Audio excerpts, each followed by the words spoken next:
I've learned a couple things over doing. I'm right-handed. 200 and... I do a web series and filming stuff, so I'm aware. Do you really? Uh-huh. I have one with Johnny Angel.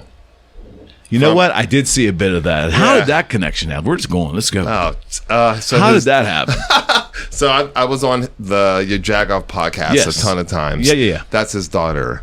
That's Renee's father. Mm-hmm. Yeah, okay. And Rachel. Rachel, I'm sorry. I'm sorry, Rachel. It's all good. They were on this show early on for me. Oh, wow. Yeah, her and John made an appearance here, which was great. And it's funny, the first time I was on their show was in Moon. Okay. And then I was like I made the most appearances on their show. So we just had a really good working relationship. And then I played a benefit for his wife because she was having liver transplant or something like that. Right. And all the old timers, there was like old timers on there and like a couple of like young cats. He said it, not me. No, I mean, that's how we kind of describe it. You know, it's like doo-wop groups and stuff. And I did a duo set for that. Yeah. And the fan base was crazy there. And I was at the Roxy and people liked us, you know, so it just kind of stood out. And then the idea came up till end of last year, and we started filming in February and been like rolling hard like ever since. Yeah, I know.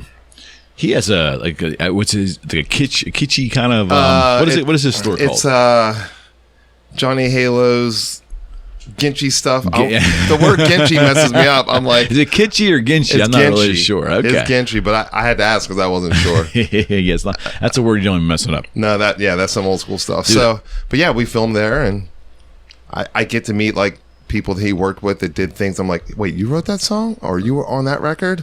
And they're like in their 80s, and they tell these amazing stories.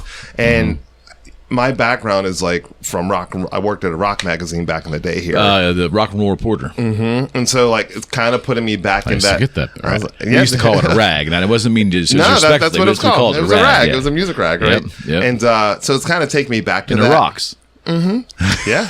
That's what got me into the music business. Okay, so are we talking the 80s, early 90s? Late 90s into early 2000s. Okay, it's around that long? Okay. Yeah. Yeah. And so I was there about 5.5 years. I mean, it started as an intern and then was helping run it. It was just it was the best job I've ever had, still to this day. Really? Mm-hmm. Really? And now you're just gigging like a madman.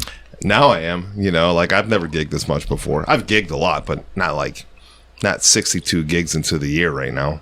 62. Mm-hmm. Wow. Yeah, it's a lot. It's a heavy workload. Yeah, for sure. Yeah, it's great though.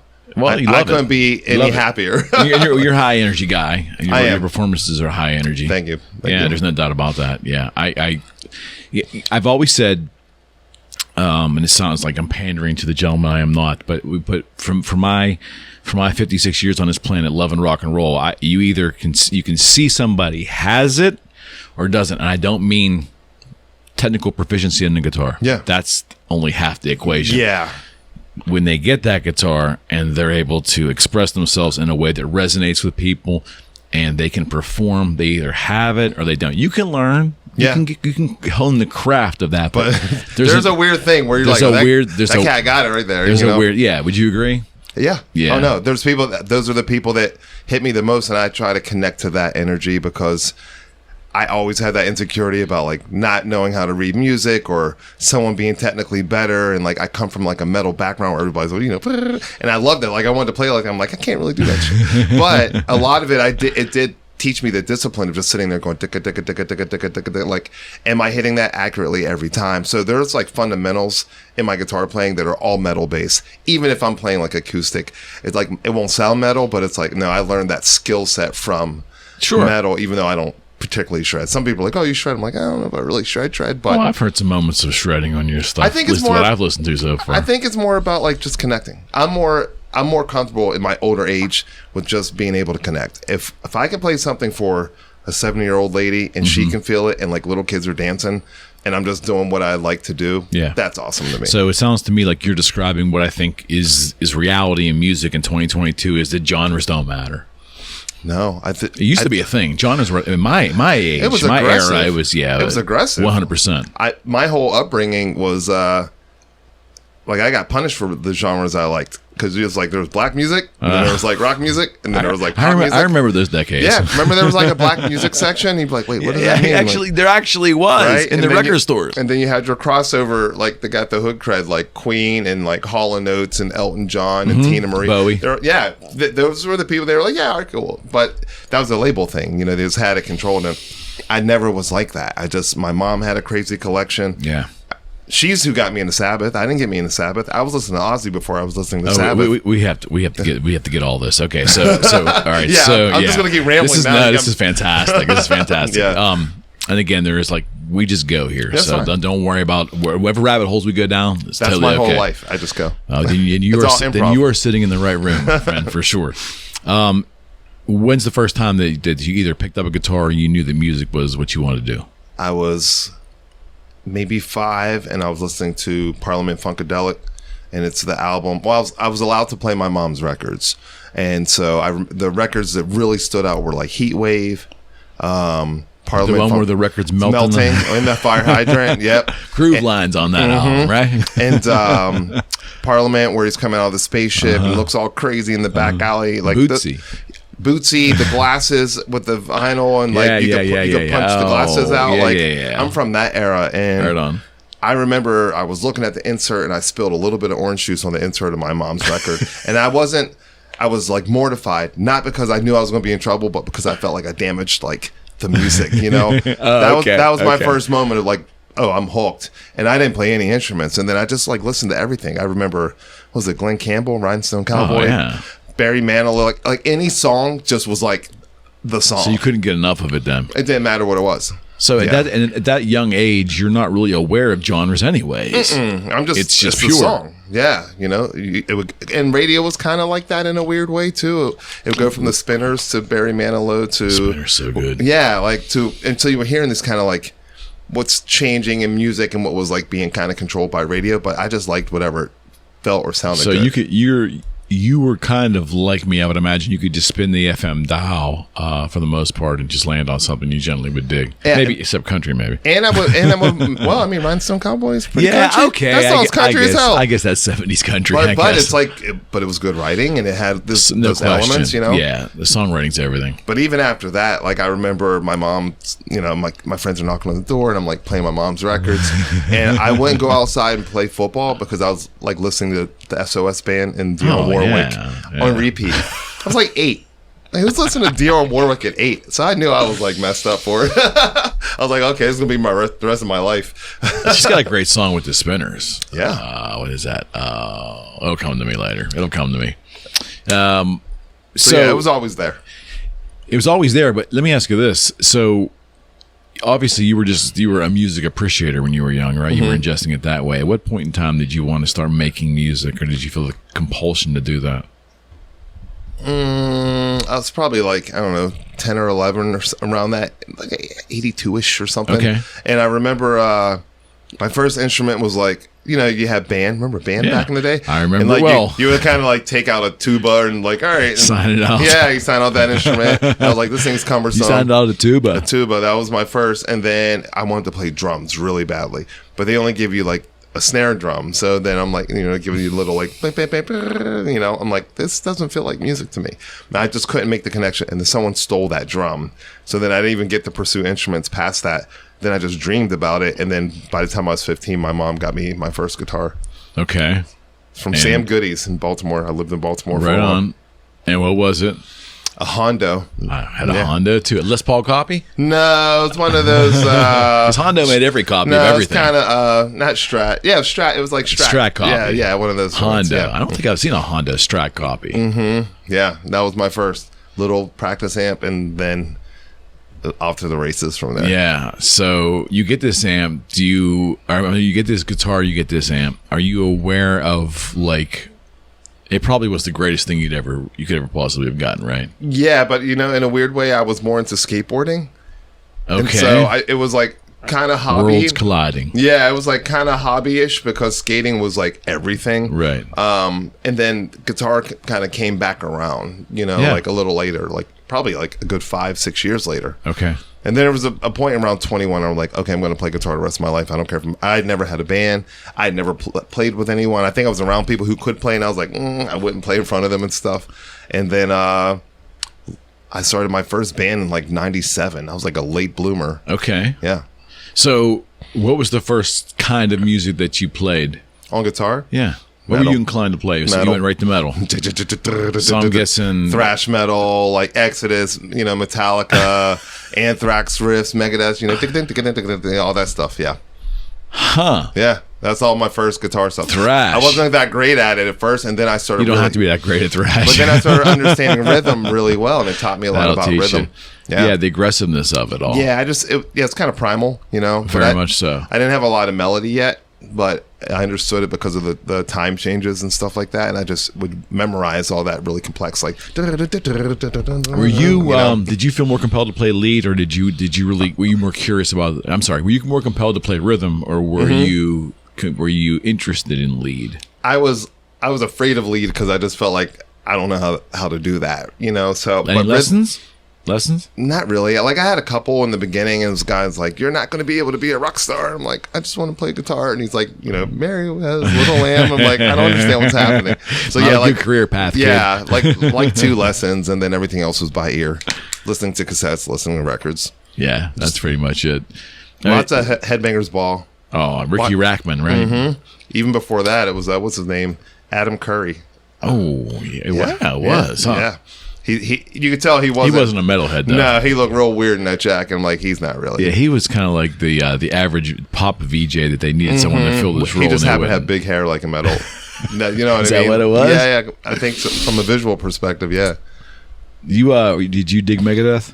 I did. Yeah, my sidekick here, Fred Koala, is a guitar tech. He's been a guitar tech on the road for got to be almost 25 years now. Zach Wild and Dave Mustaine, and Love him all. He's been with Alice in Chains. He's not right now. He's Nikki Sixx's bass tech out on Motley Crue's tour. But Fred's up on that wall up there. So yeah, good guy. Motley Crue is one of my favorite bands of all time. That's Fred's. I actually didn't book a gig because I'm like, am I going to go? I don't know if I'm going to. Am I going to go? I'm going. So Motley, Megadeth, huge fan. Right on. It's kind of like all the way up to like Rest in Peace. Yeah. Not that like I stopped liking them past that. No, but that's a pretty accurate statement for most people, though. That was like the pinnacle moment where I was like, ooh, this might be their best one, for where it was in metal. So all that stuff, like Dave Mustaine, huge influence on me. Right on. I don't sound like him, but there's a lot of things that happen in my playing. I'm like, oh yeah, that's very Mustaine-y. Yeah. Yeah. Freaking Jerry Cantrell. Does that happen by accident for you? Do you just pick that up, or is it intentional? I think it's because I just memorized the music really tight. Yeah, like the music, but all of it, like the bass line, the drums, like, and what they're doing together. So it just kind of seeps in. Okay. But it's never to necessarily copy. You know what I mean? Like, I've never truly tried to learn an Alice in Chains song until like maybe a couple years ago, where I was like, I wanted to play like 100 riffs, and I was just like learning like certain riffs. But I know in my playing, the really long notes and dramatic stuff, it's all Jerry Cantrell inspired for sure. That's his thing for sure. Yeah, just long bends and like nice layers and yeah, there's a lot of great production in that stuff too. Yeah. There was just something in I love that band. Yeah, just something. And well, I love every incarnation of that band. And Fred worked for them too for a period of time. It's just a great. They're a great sounding band live, and you can't say that about a lot of bands. That's true. That's true. Especially now, they're a great sounding man. Band. Yeah, people are faking the funk a little bit out here. And I think that's why I'm like, we need to sound good. We need to be in a room and rehearse like a band, staring at each other, hot, sweating. Nope, that part, let's do it over. So when it happens and you're in the moment live, people can kind of connect with what's happening. I know tracks are cool, and I know that's a big part of production. They're not. Well, I'm sorry. Cool's the wrong word. Standard. That doesn't make it cool. Yeah, because everybody's doing it. I don't think they're cool. I think like if a drummer has some tracks and he's maybe like taking you into a new song. How did this happen? I mean, you're not that much younger than I was born in '66. I'm 56. Yeah. So you're probably 8 years younger than me, right? Something like that. So I'll be 50. All right, so we're roughly in the same era. Yeah. How did it become acceptable for tracks to be incorporated in live performances in rock? I don't mean pop. I get pop. It's always been around. Yeah. But in rock, in metal, I guess the band's got older. I need support. I get that, but like it's almost like I you don't said. get that. Like I said, you said it's like standard now. It is the standard, and It's bullshit. I don't like that. Now I do understand production. If you like, say certain songs have to be triggered because you have the screen that's doing this thing and this drops at that time. That part, like, I'm cool with because like I can separate from the purest part and be like, all right, well, it's a production. That's not the music, right? Yeah, but I just think people who aren't musicians started making the decisions, and once it became big money, that became a way to streamline it for what's going to do ticket sales or whatever. And it's an easier way to put out artists who aren't that good. No doubt about that. You know what I mean? They're like, all right, well, there you go. Tracks, boom. You can be okay and be really successful. Your legacy bands are out there too that are having trouble doing it like they used to do it. So now they're playing tracks to kind of fill things in. Fill that in. And that to me, I got a real problem with that. They're all doing it. Yeah, and I can hear it though. You can hear it. Well, they're sloppy in their execution because everybody's got a phone now. You're seeing videos on the web, and they pull away from the microphone, and they're still singing. Yeah, I mean, and that's just the way people are. People want to tear things down. Yeah, it's sad, but that's reality. I just want to play, so I don't need all that. Like, all right, I just plug in. This works. Cool. Tubes are hot. Let's go. So, you know, what did you think about the grunge movement? Because obviously you watched the thrash movement. You enjoyed 80s metal. You late 80s metal got real refined. Yeah. Real polished metal. Yeah. And then all of a sudden, boom, whatever grunge means, but that era. What did it do for you, if anything? I mean, I don't really consider Alice in Chains or Soundgarden that, even though they're all lumped in, because I was seeing Alice in Chains with metal bands. Like, they're a rock and roll band. They're a rock band, right? You know what I mean? I felt the same way. They kind of got lumped in with that, but like if you think about it, that first record, they were on Clash of the Titans tour with Megadeth, Anthrax, and Slayer. That was sort of the gateway for them to be accepted in a bigger, broad rock realm. You know what I mean? So I'm like, when grunge actually hit, I'd already seen them with them. I'm like, I don't know if this is really grunge, but it was Seattle. It all made sense. I was listening to Soundgarden before that. They didn't call it grunge at all. Those first couple of Soundgarden joints weren't grunge. So I think it was so short, you know, like part of me was like, oh man, this is going to be a problem. I remember watching Headbangers Ball, had a party. They used to have like Headbangers Ball parties, and they played Smells Like Teen Spirit. And I just remember being like, this is going to change things. I didn't know how. It was just this weird premonition. You're right. Man, it was short though. I was like, damn. It was like overnight. You know? And that was. But like you said, maybe it was just the record company executives creating a new genre. Easily. I mean, because a lot of that music, it sounded new because we hadn't heard, but it still was already happening. You know what I mean? So for it to be that big, I mean, there's always a big movement. Yeah. Every so many years. But it wasn't as long as everyone thinks. It was really short. It was. There were a few bands that made it out of that, but man, how many garbage bands came after that? Their labels were cranking them out like a lot. You know, and so that's why I don't really like. I'm not offended by the grunge movement because Soundgarden's one of my favorite bands, hands down. Alice in Chains, you know, but both Stone Temple Pilots came out of there. They were they didn't fit the mold at all. I freaking love STP. Of course, who doesn't? How could you not? But you know, they were like a great rock band. They wrote great songs. End of story. You can't pigeonhole them. It was just the timing, you know. Exactly right. So I think it was good for music though, because it kind of brought guitar into the forefront again. But it was weird for people who love like metal, like guitar stuff, because solos became like a back thing. So then there was this they weird weren't tuning their instruments. There was like a weird thing about like it made it so that you didn't have to be technically proficient, but you could still write a song and do well. And I was okay with some of that being. That was the essence of punk, right? Yeah, I was okay with the punk elements of it, but I still wasn't okay with people like kind of shrugging off like being good at their craft, even if it's only 3 notes. You should still be good. Yeah, AC/DC's pretty polished, and they only play 3 notes, you know, and crushes rhythm. Yeah, that's what I mean. So I mean, like, there's a way to do simplicity, and do it right. Yeah, but I do think music needed that. You know, I think it was a good transition, and I think it got a lot more people in the rock. So if you think about it, like there were a lot of really young kids.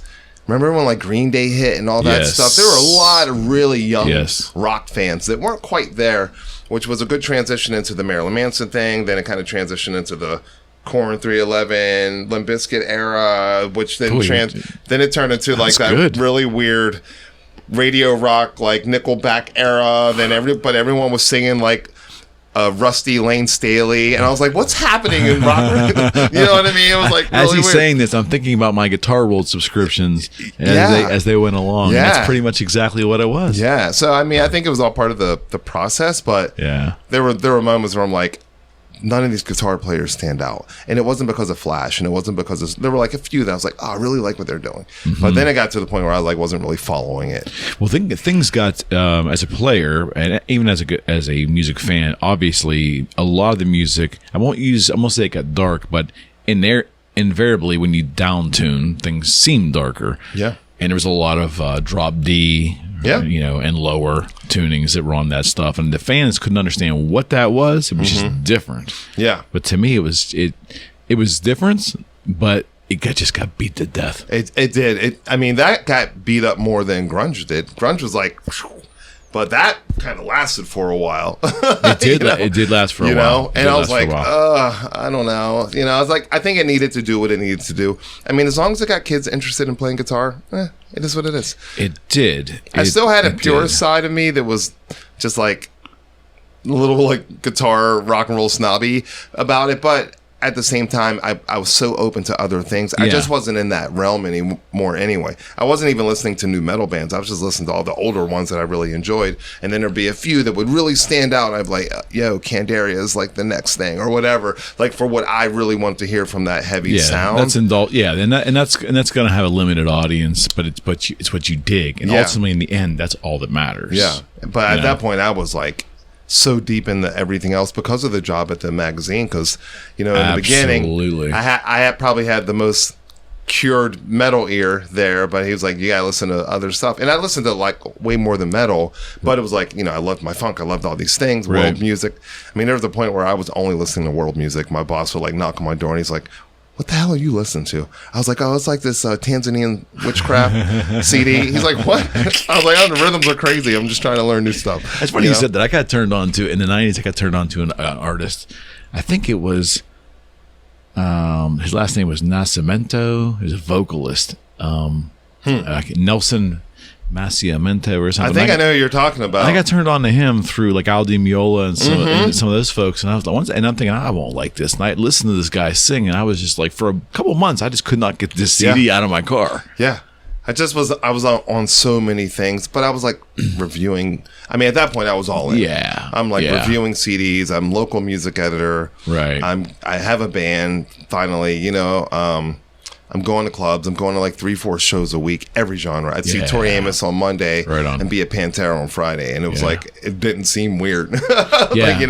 So that I was just taking on everything at that point. So whatever was happening in rock didn't necessarily affect me as much as outside of me having to maybe review something. And then I would have to work really hard to like listen to the first Stain record and be like, well, what's making people like this? And then interview this guy and then convey that to so it made me more broad. It would have had in my taste, right? I was like, well, you know what, this isn't so bad actually. I understand why this works right now. I can find the connection, and that was a skill to develop, because that was hard, because you're kind of like whatever, but it's like, no, there's got to be some reason why it's selling 1 million records. I need to figure that out as a writer, even if it's not my stuff. Well, let me ask you about the downloading. So Napster hits, I think it started to feel at 99. But by 2000, like people were like, "Oh man!" Yeah. So an argument I think can be made sometimes that when that hit, I mean, it did a devastating financial damage to artists for sure. That's indisputable. At least your legacy artists, anyways. Maybe not your new ones coming up. Yeah. But you can almost say that because that killed the CD business or the / albums and cassette business, it also killed genres.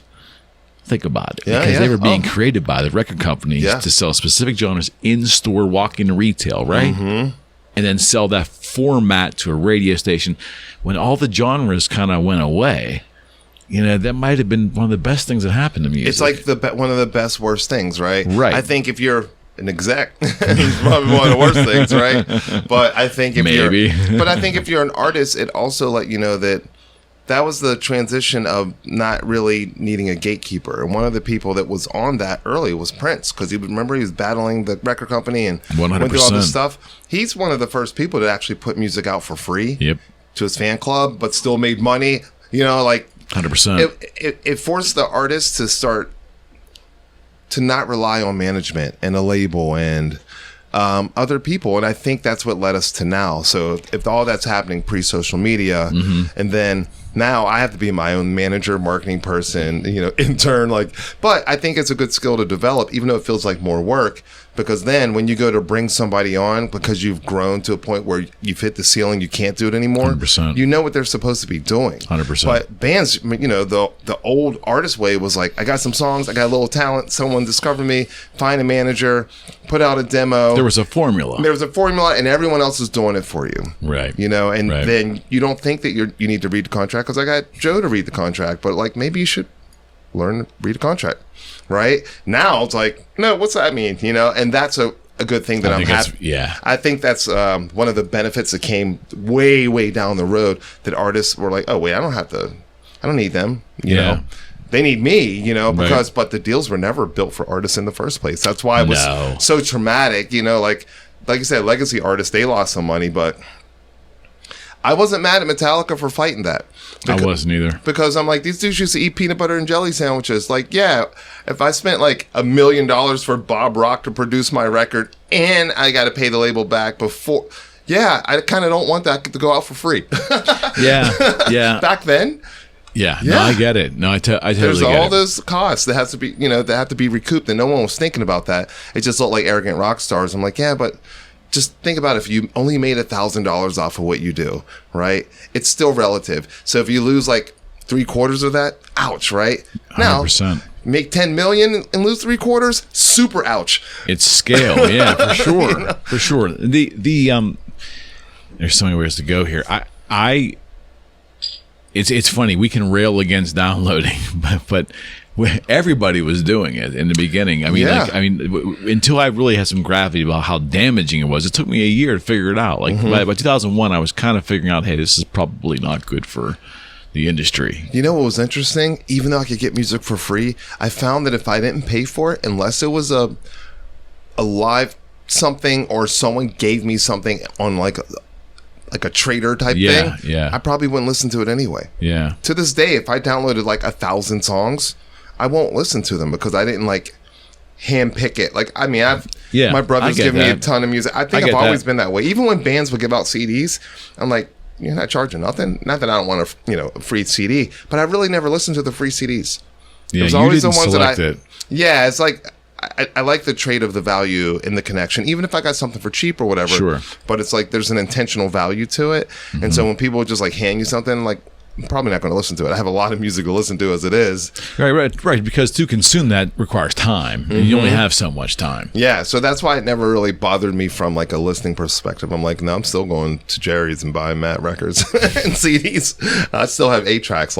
Mess around. I take it seriously. 8-tracks, man. Yeah, I got a working 8-track player. I don't know. You have a working 8-track player. I inherited it from my grandfather. He was a jazz musician. Passed away when I was 7 or 8 or something, and I wanted his trumpet and didn't get it. And again, don't know why I was so addicted to music and instruments. I don't even think I've ever heard him play. And fast forward 4 years ago, I get this message on Facebook from a distant family member. They're like, hey, your grandfather had this crazy music collection. You gotta be kidding me, really? No, out of nowhere. And they're and everybody thinks that you should have it because they were following me online, but I didn't really know the family very close because I was so young. Sure. And the house was in Bellevue, and they were going to be tearing the house down. And they're we're going to send you a number, you got to call it. And then I went and picked up 400 jazz records. The remaining of his stereo equipment, older, what is it, Realistic, remember those Radio Shack speakers, but they were cool. It was it kind of looks like furniture a little bit. I had that stuff. Turntables, the whole 9. And that's where I got the 8-tracks and 8-track player, and it all works. Every jazz record, it's jazz, classical, and rhythm and blues, and a lot of blues stuff. 45s, mint condition. The first record I played on it, because I it was all dusty, my house, my allergies were all balled up, bringing all this crap in, and I just randomly picked the first record blindly, and it was Thelonious Monk live in '63. Never opened. Wow. I was like, should I even open this thing? And I was like, yes. And that's what the whole collection was. That's very cool, man. So yeah, I'm just an audio nerd. I just love it. Is music disposable today? No more than it. The only reason it feels like it is more I think it's because we have the internet. Okay. If you got rid of the internet and you were only going off of radio and you didn't have access, you didn't have power to access all these things and download them and hear them, I don't know. I mean, I think it is because people's attention spans are shorter. So I still listen to a record and I don't mind flipping it over. Most people aren't like that. Right. Only true music fans are like that. Well, does the public value music? Because the reason I ask that is, Pittsburgh's a funny town. I don't know how much traveling you've done in your lifetime, but funny. Pittsburgh's a funny town. It's different in the following way, and I won't put him on the spot, but I'm going to say it. Pittsburghers don't like paying cover charges to see local bands. They just don't. They want everything for free. Yeah, and it's a mentality which, and I hate to be critical about it, but it's not even a critical thing. It's just an observation.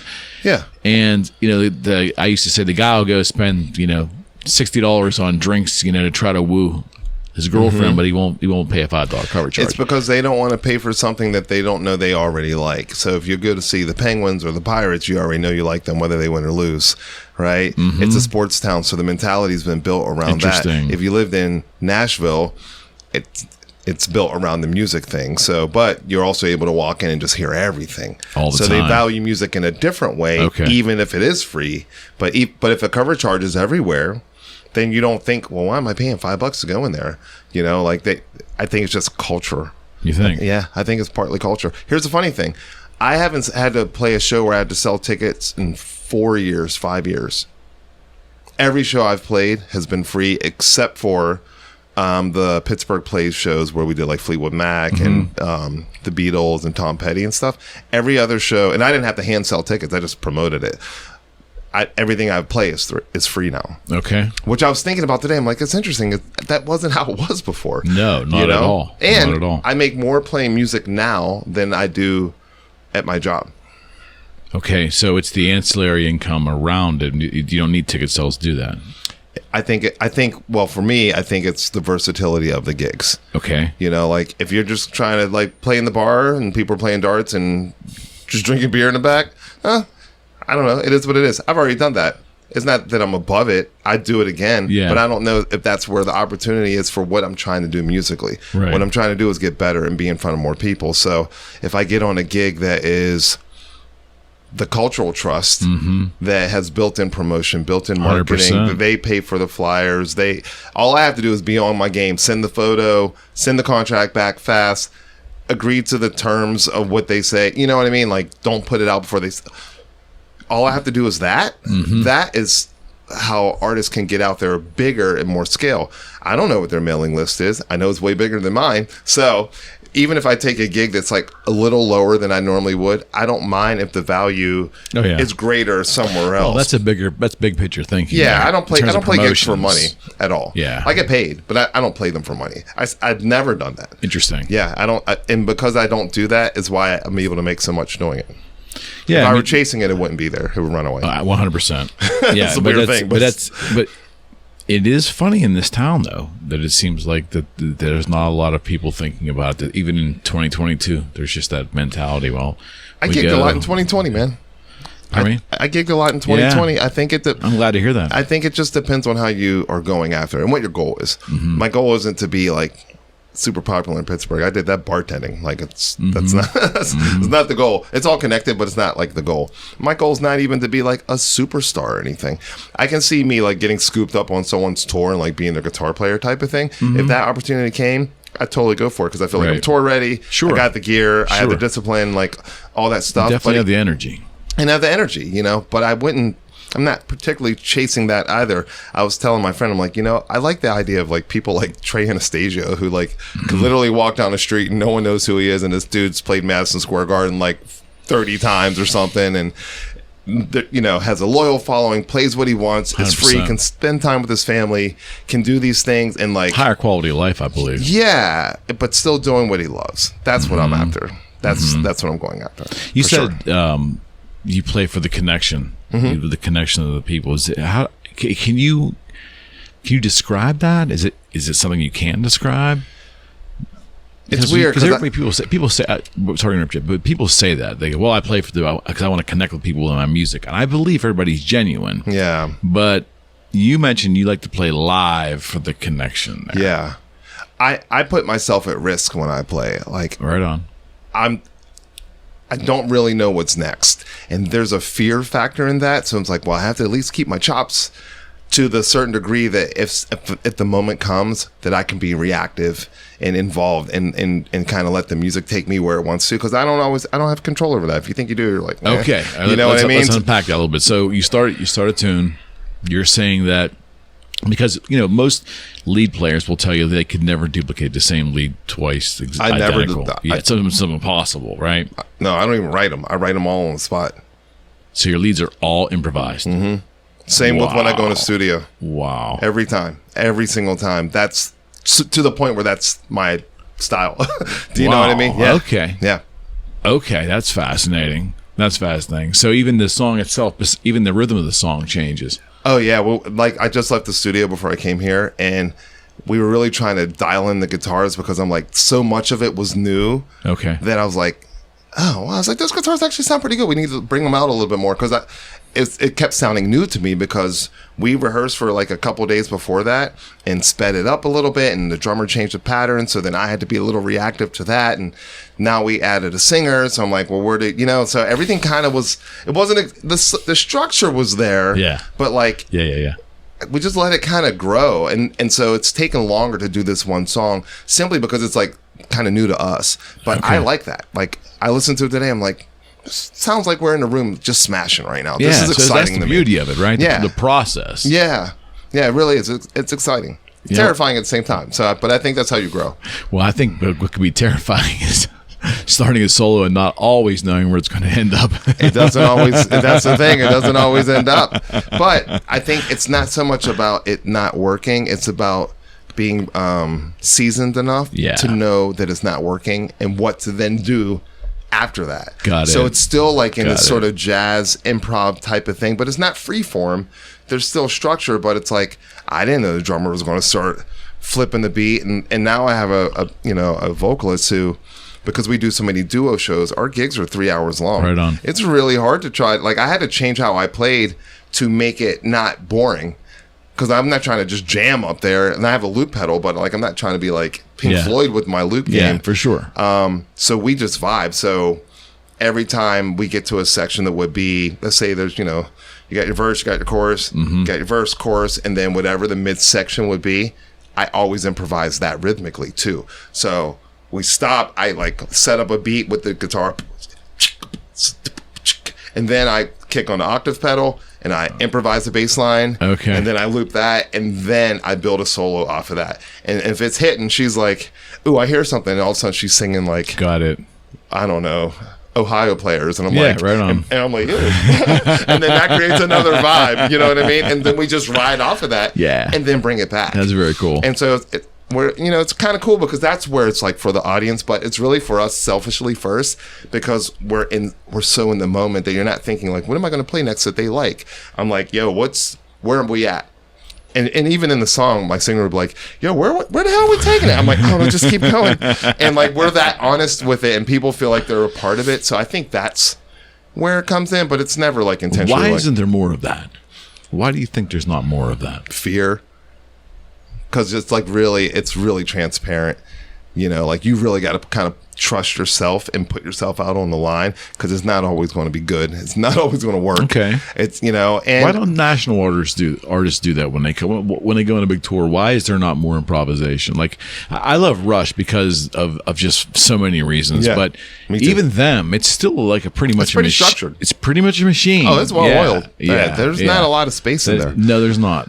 I think Rush as an example, it's probably just the way the songs are written. It's like, it's already like a trip to play that stuff. So where do you take it off the thing? How deep do you want to go off the reservation? How much deeper are we going than the song itself already, Okay. But then other groups like, who's really good for that? The Roots. Oh, yeah. The Roots are really good for that. People like either know like pre-Jimmy Fallon Roots, or like Roots from the 90s. Roots were a torn ass band. Like all they did was tour, and they would like add songs that night, and they were really good with medleys. So they were almost like this awesome rock, hip hop, soul band that knew every genre of music. Like there's a time they were here. It was them and the Rockin' Tours with Jack White, Bob Dylan. It was like a weird American Eagle thing. Gnarls Barkley, Anthony Kiedis. When was this? It was like 2009, 10-ish or something. Okay. Gnarls Barkley, Anthony Kiedis was the curator and the host down in like Southside, where Southside Works is. I missed this. It was 2 days, $20 a ticket. Okay. Right? And if you got a 2-day pass, you can leave and go like drink at the bars and come back. Crazy, right? Right. And Very they much so. headlined the second night. And I remember they went from Mars Volta to Led Zeppelin, and I was freaking out. I was like, do you guys know what's happening right now? I was like, I know what this is. And it was like really complex Mars Volta. So like, but if you get good at like playing medleys and going in and out of songs, it kind of makes you just a better musician. Oh, no doubt. And I always like them because they actually didn't really practice before that show. So the show made them super sharp because they had to like do 15 seconds, 30 seconds, you know. And I think there was an episode where Bruce Springsteen was on. Get out. And they were like, he was like, yeah, you know, you guys know that song? And they didn't know the song because he has this huge catalog, and between his interview and the commercial, they learned the song and came back in crushing it. And I was like, I want to be like that. That's great. Yeah, that's that special talent there. But I think that comes from playing a lot of music. So then you actually, if you learn a lot of songs, then you learn a lot of different styles. So it makes it easier to kind of travel in and out of things, you know? And I don't necessarily mean like be a cover band type of thing. Like we cover songs.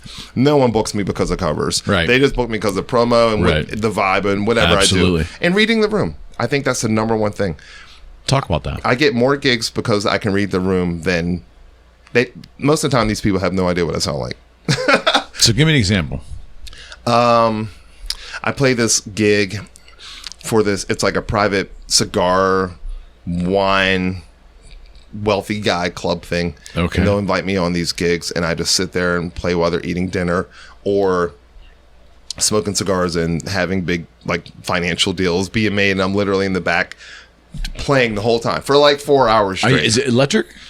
Yeah, and I run it through like a little amp, like kind of like that little Bluetooth speaker. So it's all backed off? Is it like a? It's all rolled back, right? But I still use the loop pedal, and then if there's music playing on in the background, I improvise to whatever's playing. It doesn't matter, and they freaking love it so much that I played a private dinner for Smokey Robinson because of that gig, like 3 times. Like he was sitting like there, and I had to like sit on my amp, and I was playing. It was like this long table, like Franco Harris was walking, all these people, and that was one. Oh, but that's very cool. I just played a gig in Greensburg, and they were like, "You'd be perfect for this thing. Like, you just know how to read a room." And once I heard it like 4 or 5 times this year, I realized, okay, this is where the flexibility is coming in. I played at Tech Talk. I played at the Warhol. I did, you know what I mean? So that just kind of opens the doors for cooler opportunities. Okay, so that style of music. Okay, let me see if I can try to associate something musically with that. So I've always listened to a lot of Pat Metheny. Love it. And Lau May's and his keyboards just massively. And now I view a lot of Pat's music and Lau's music atmospheric. Yeah. Is that like a right word to use? Yeah. I put some of that in there, but that's a little too floaty. Okay. Because I think the room still needs to be grounded. And so I just go off of the energy of the people. If they're starting to ramp up, then I know I can kick up the rhythm. It needs to be faster. Maybe I change the key or something.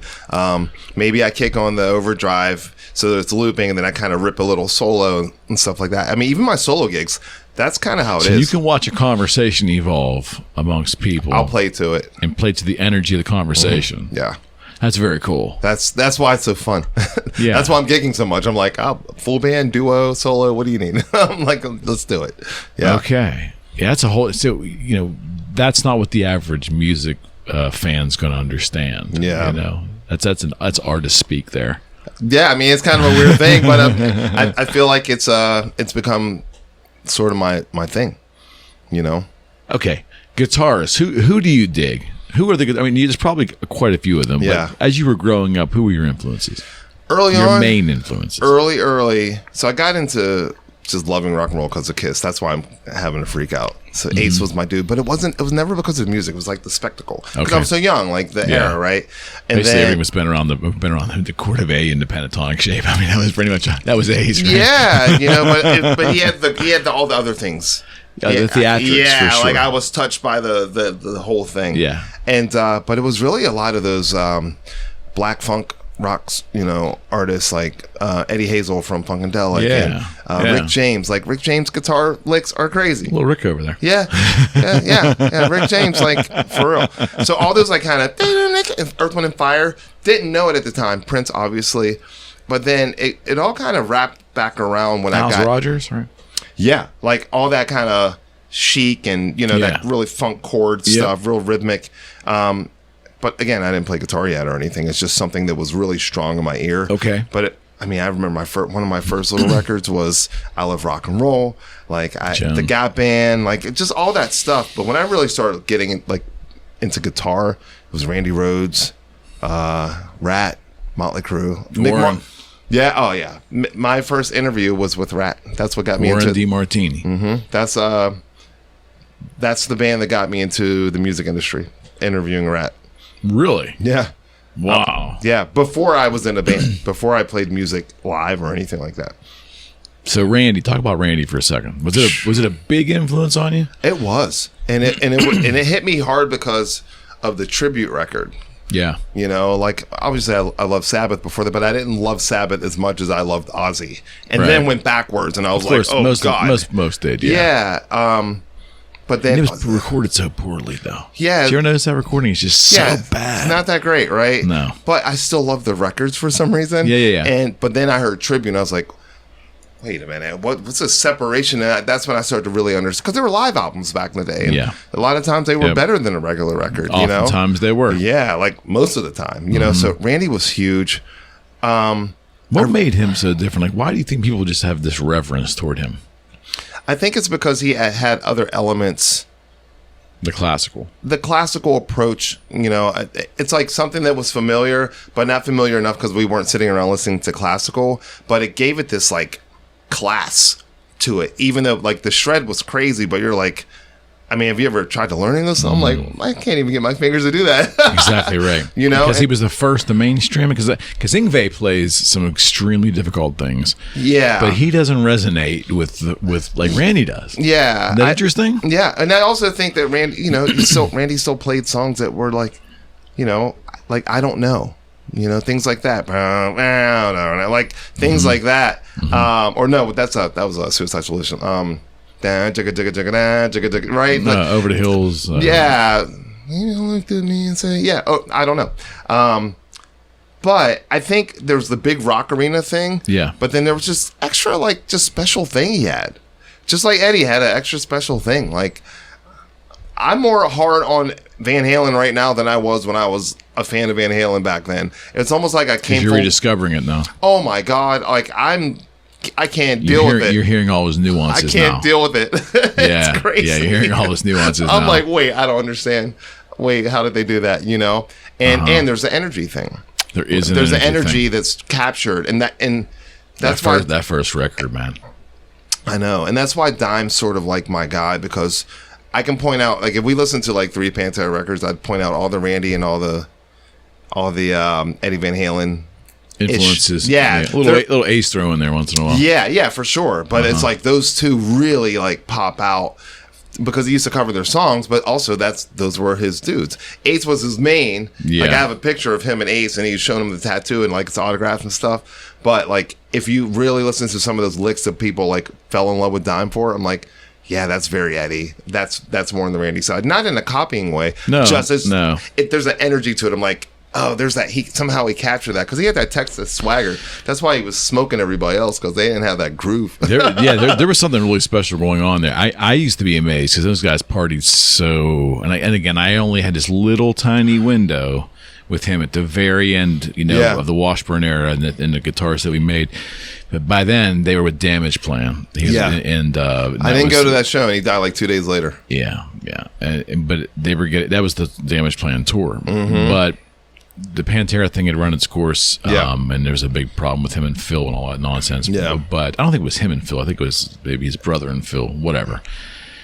But I think I always enjoyed his playing. I just couldn't. This is going to sound very critical, and people are going to be throwing stones at me. I just never dug his tone. I'm such a the tube tone purist. I just love that warm tube tone crunch, and he was everything but that. So we super high gainy. And the transistor, and we marketed the Randall heads, the Warheads, with the name of his amp. And I remember just putting it in the Boogie Street offices. I would turn that on. I'm like, oh my god, it's like, I guess it's just what you dig, and it was almost like an ice pick in my head. It was so raspy and so, but when you then you lean into one of those amps and you start playing that Pantera stuff, then you get it. Yeah, you understand.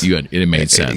It made sense. It's weird because I think the thing about him, which is interesting with the tone thing, is how many sounds he influenced past that, right? Because like leading up to that, what was the record?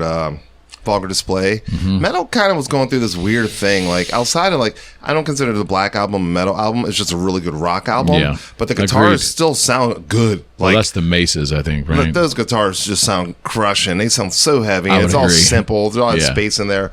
But like metal and thrash in itself was like, the production wasn't actually that great. No, not early on. No, thin drums. You never knew there was a bass. You know what I mean? Like guitars were kind of those bands couldn't afford great production early mid 80s when they were like even 89. Yeah, they couldn't afford great production. Even some of the listen to the production values from Injustice for All to the Black Album. Oh, it's two different. Well, there's the Bob Rock and the pre-Bob Rock, right? Yeah. So, but I still like the Injustice record. I do too. I do. I think there's something. Yeah, there's something special about it. It doesn't sound bad. It's just there's a difference. And I think it was also a transition in metal in the way that metal was recorded. No one sounded like that then. No. Do you know what I mean? Like, and it kind of made them stand out because going off of Master into that, and like even between that, like Garage Days, like the old one, not the like revisited, like for the original. That record sounds crazy. Like that was really good. It sounded like a live band in your house, you know. And I was like, how'd they get that? Even as I listen to it now, I'm like, how'd they capture that? How'd they capture that? It sounds so good. You know? Yeah. No, we're with it. I just always loved. For me, what I loved about guitar, and I want to get your thoughts on this, it was all the nuances. You could take 6 different players, give them 6 Les Paul customs with the exact same pickups, same food chain. It'll never sound the same. There's so much to the experience, and it was great talking with clients I would have, Byron, because they'd talk to me and they'd say, hey, I want this and I want to get this and I want to get this. I'm like, listen, I know you want all this. Doesn't mean you're gonna get it. I can't promise you're gonna buy this guitar and it's not gonna make you sound like Zakk Wylde. You can buy this guitar, it's not gonna make you sound like Zakk. You see his right hand? You see how that he's hitting it with that pick? Like he has a certain thing. And you have to factor in the physiology of the player. Like and that never, and young players never, they don't understand. It's huge. You just don't get that. Yeah, like it's like, what's your hand pressure on there? How does the body hang on you? Like all of this, that you know, can you crunch your fingers up and do the stuff, or do you have a stronger wide grip? Like what is it? I watched Nuno Bettencourt because he was a Washburn He's artist. Ridiculous. And just some of his solo stuff, like in the mid 2000s, a couple of shows. He did some showcases for Washburn, I think, at NAMM and things. It was this little frail little guy, kind of like Randy size, right? But the tones that were coming out of there, and they weren't like what you would say overtly aggressive tones. They were just big and beautiful and full and controlled, with man. Like some kind of reckless abandon. And it's like, how does he? You marvel like from a dexterity standpoint. How is he doing that? He's pretty mean. He's something. Still to this day. Yeah, he's definitely something. Because he was on that guitar tour with Vi and the G3. Yeah, and I told my buddy, my other guitar nerd buddy, I was like, hey. He's going to be the secret weapon of the night. He's like, you think? I was like, absolutely. He wasn't a half song in, and we were both like, ew. Killing. Yeah. And then he played with Tosin, and I was like, oh, wow. He played all that crazy. Makes you want to quit. Yeah. Or pick it up more. Like, it was pretty intense, well, so man. You got the right attitude, because I can remember seeing those guys and going, holy hell, man. And I'd go home and just stare at my guitar like, I don't understand how they can do that. I had to like unfollow some people because it's weird, like with the internet now, like, Jesus, like, you see a 14-year-old, they're just doing things. Yeah, some guy in Indonesia, like, you know, he's doing it with one hand, and he's sitting there drinking a Kool-Aid with the other one. I don't need to see that right now. Like, this messing with me, giving me comparison issues. I need to dig into myself, you know. Who else did you dig? I mean, did you, like Zeppelin? Were you a Zeppelin fan? Huge. So I think that's where some of my loose. You know, people always call them sloppy, and I hate that they say that. I'm like, do you listen to the production of these guitars? Intentionally sloppy? Is it actually? I like the rhythmic looseness because it kind of gave it a swing. If he was dead on, like that one, he's a little bit behind. Yeah, or ahead, and I like that Sometimes. ebb and flow. I like that ebb and flow of things because Keith Richards, same thing. Yeah, and a lot of his stuff, I can sing it. So I always think a good solo you can sing. All Randy's, I can hum and memorize.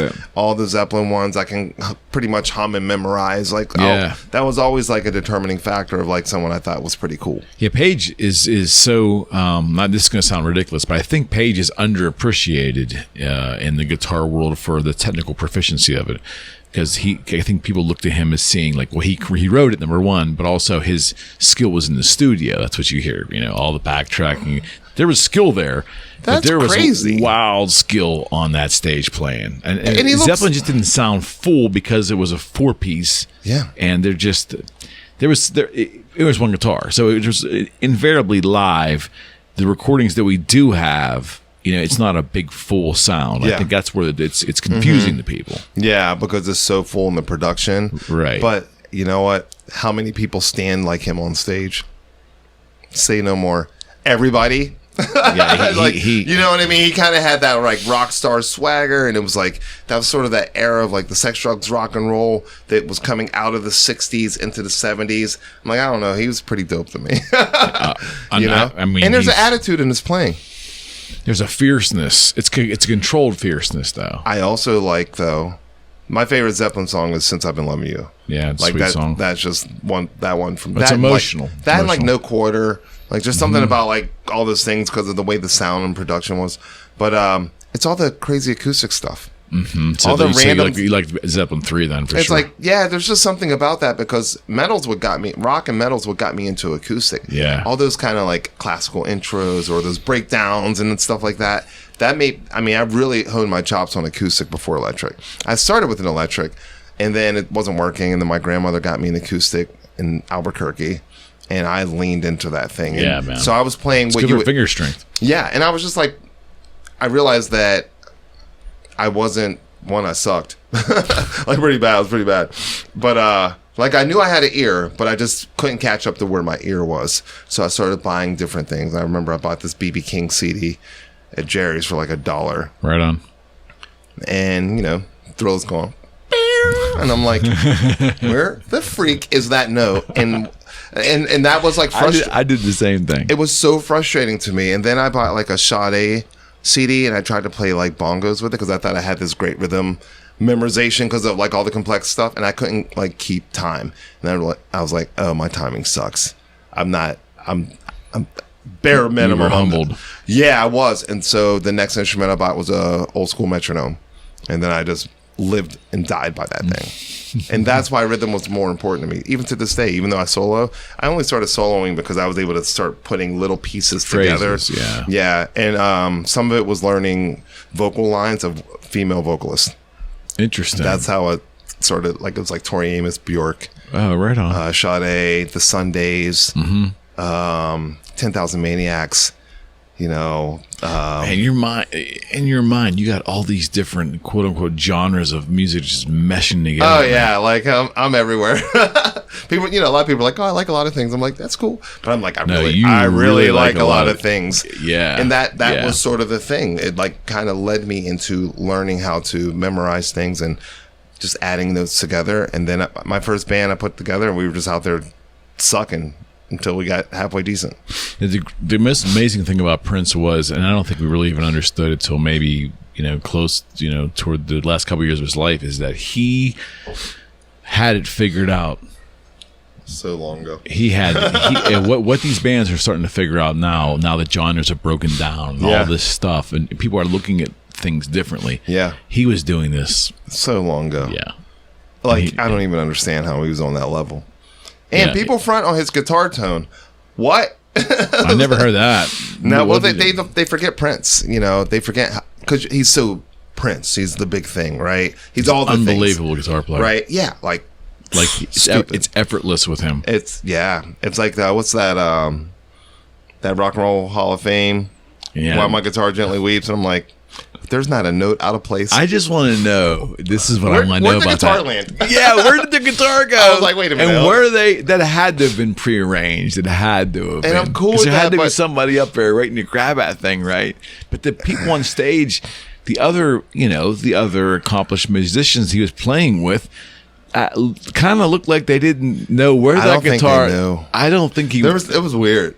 The whole thing is so weird. When he goes to toss that guitar, first off, I also read somewhere that, did you know he was supposed to come out with the rest of them and play along so that no one was one-upping anybody, and he just didn't come out. I mean, that's and then he came out when, of course, and he came out when it was time. But he was still And in the he cut on the ended- rhythm. He played rhythm at first. He did, but I guess he was supposed to be on that stage from the beginning, and it wasn't. What are you gonna do? You gonna tell him not? You gonna tell him no? He either plays or he doesn't. Like, what you want?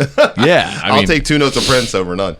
Yeah, no doubt about it. Who else? I mean, so we covered obviously Eddie. We covered Randy. We covered Jimmy Page. Those are my rock. Dimebag. Like Blackmore, Deep Purple. Yeah, but not as a major influence.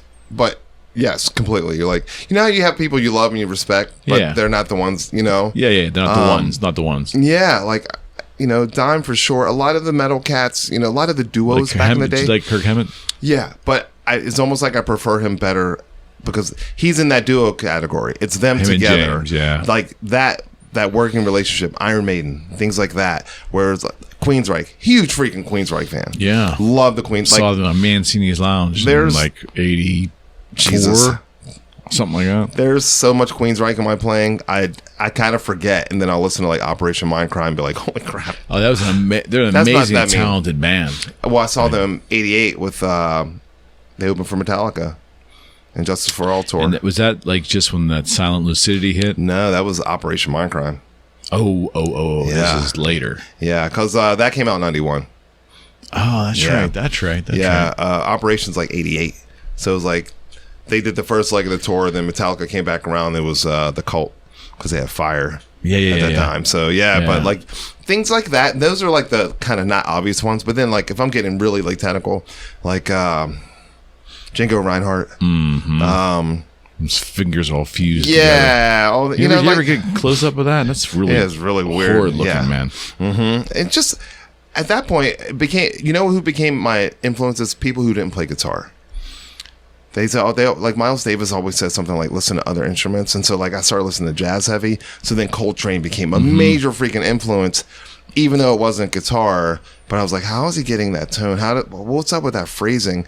So I started listening to a lot more horn players because in metal and rock you can just solo for days, and it's always moving, right? So if you think about like old metal, for sure, it's like there's never really a break unless it's a breakdown or going into a completely different time chain, right? Correct.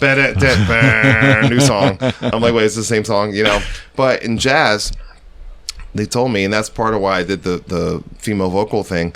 If you mimic and learn how to play the notes of a horn player or a singer, you develop really good phrasing as a guitar player because you will know where to break because they have to take a breath.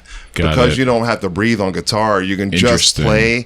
And so your phrasing, you might have cool phrasing, but it might not be as articulate and as lyrical as a horn or vocalist. Because that's emulating the human breath cycle. Yeah, which means I feel like people can connect. Got it. Because I'm speaking to them in a different way. Because I'm not just shredding my face off the whole time. There's moments where it's just like, yeah. But it's a feel. But then other times it's like about hitting that one note and just like finding that sweet spot with a semi-hollow. David Gilmour. Yeah, and so a lot of it started just coming from everything. But now, I mean, I was listening to like, man, I was everywhere. 311 actually had an impact on me because they were mixing genres. Not like the Blue Album stuff, but like grassroots, that early 90s stuff.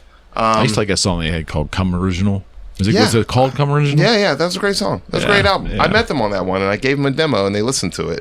And then I met them in D.C., and then they were in Pittsburgh like a week later, and he's like, who played guitar on that demo? And I was like, I did. And that was like validation for me. I'm like, okay, I'm getting better. Good for you. Because I knew they could play. So, wow. Yeah, it's always just everything at this point. Like, well, okay, but who's killing it now? Like, where's the state of metal today? I don't know. I don't know if I'm like the expert on that one. I'm certainly not. I don't know. I don't know.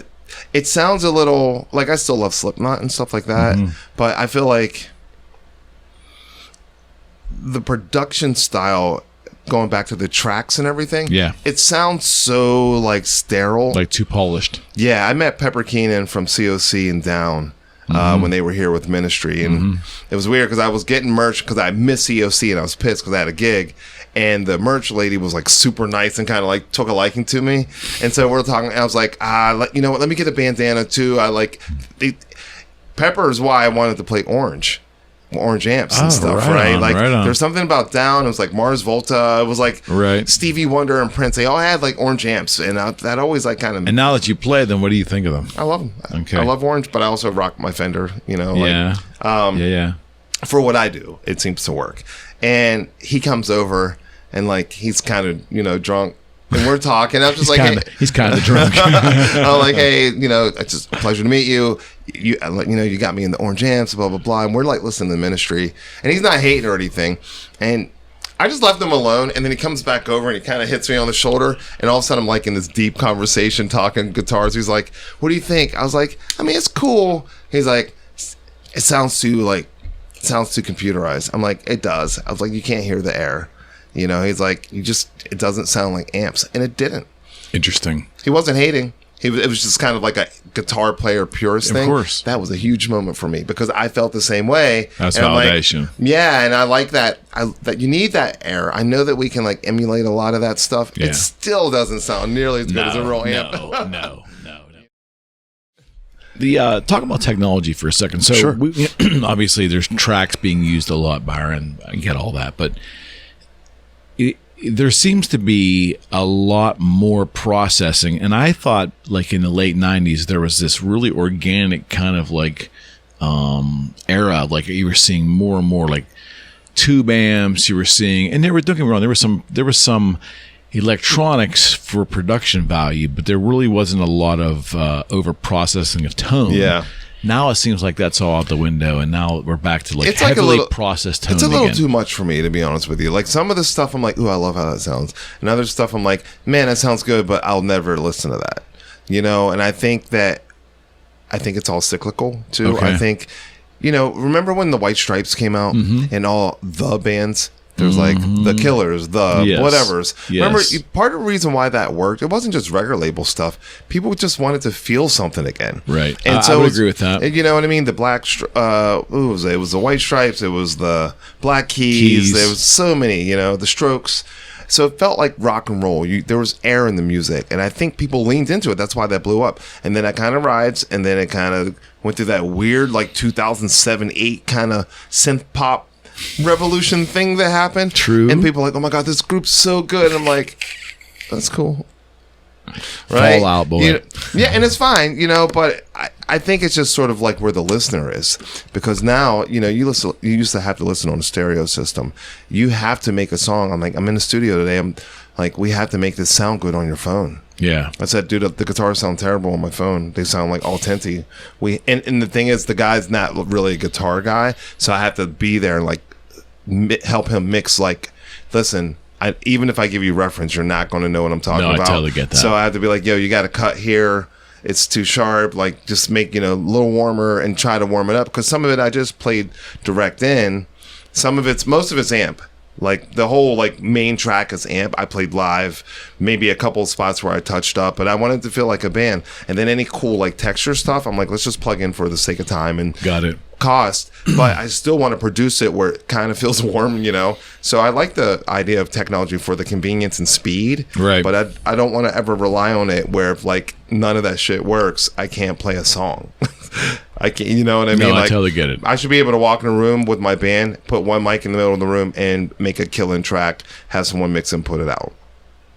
And I think that's a proper use of technology there. Yeah. Oops, sorry. That's all right. No worries. Yeah. So early on when we did this podcast, I was fortunate enough to have Tony MacAlpine here. Jesus.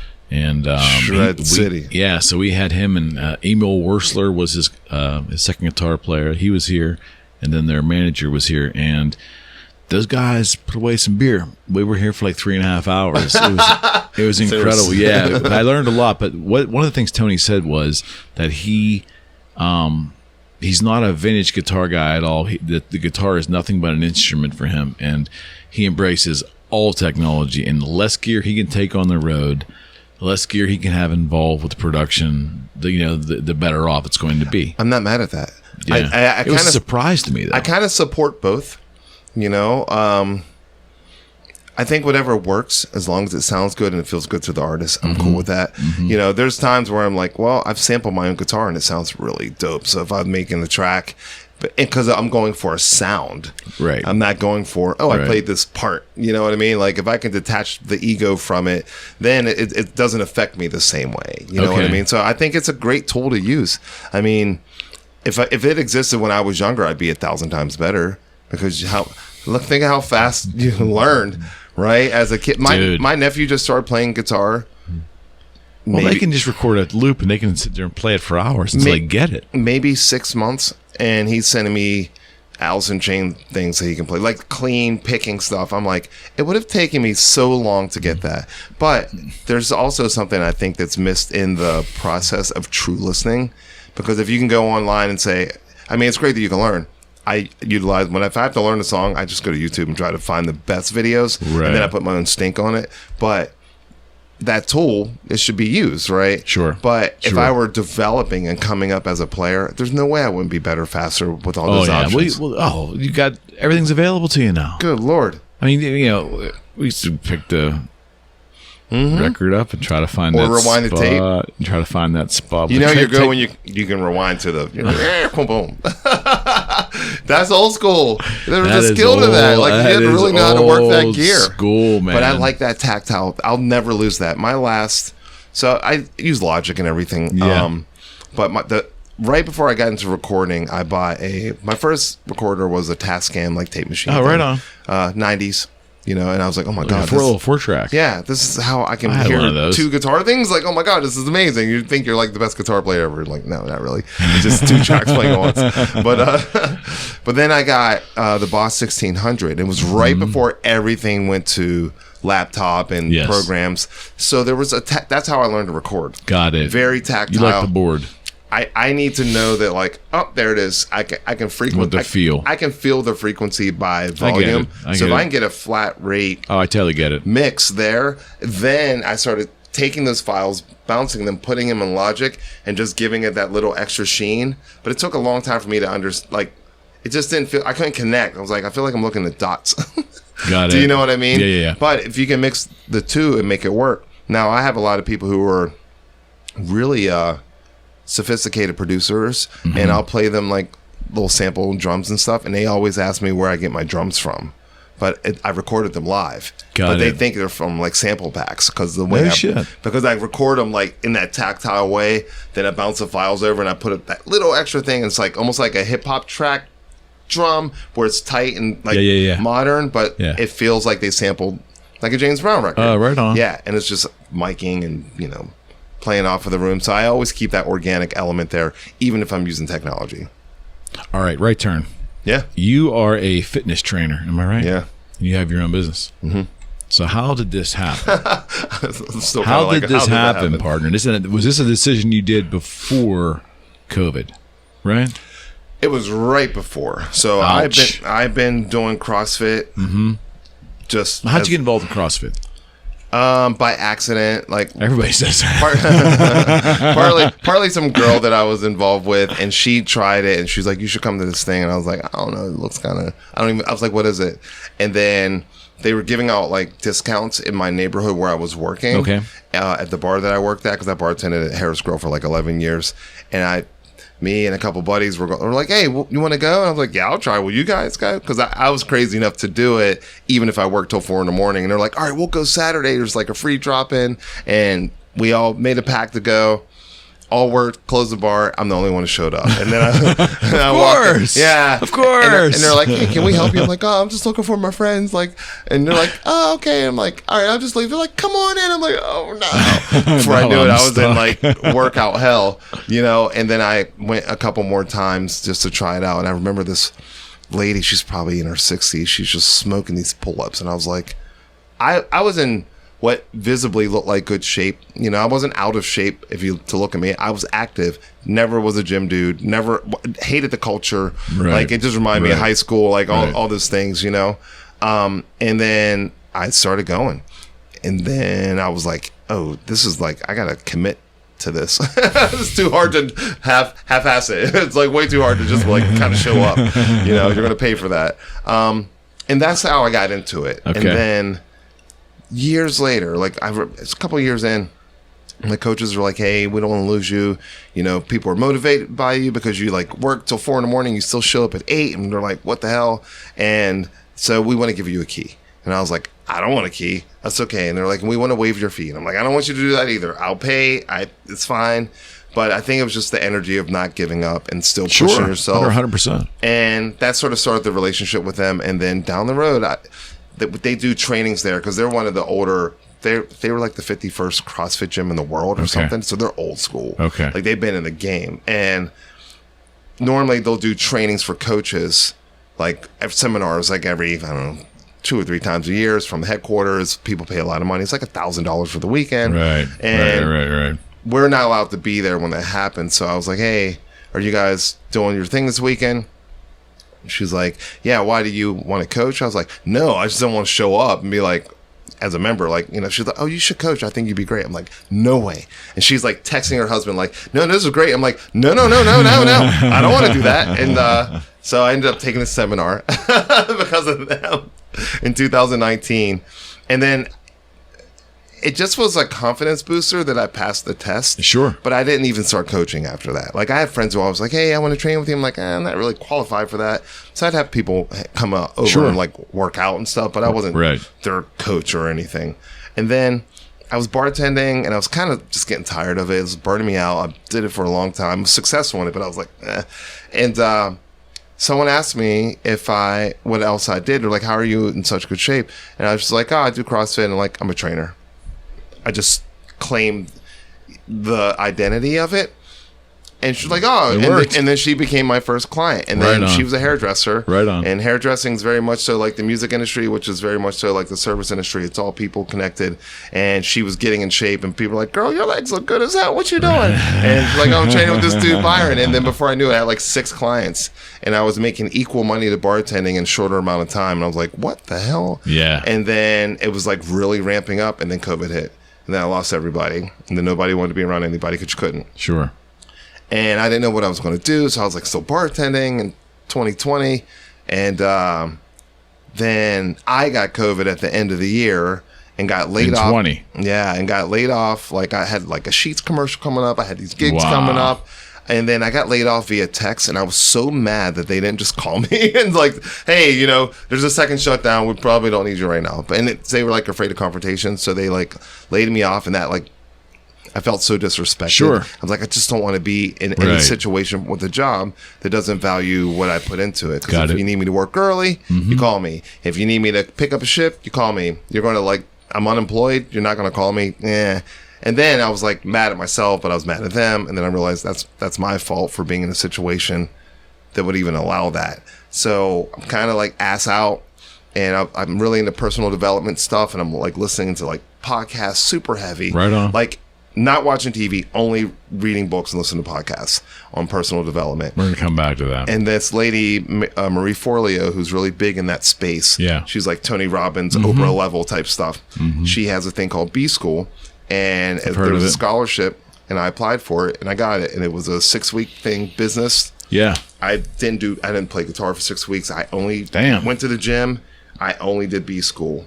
And then that's how I came up with the business name, the business logo. I got super educated on that stuff. And then I leaned into it before I knew I had 13 clients, like 3 months in. And that was like my income. Wow. Yeah. So to this day, what's your client load now?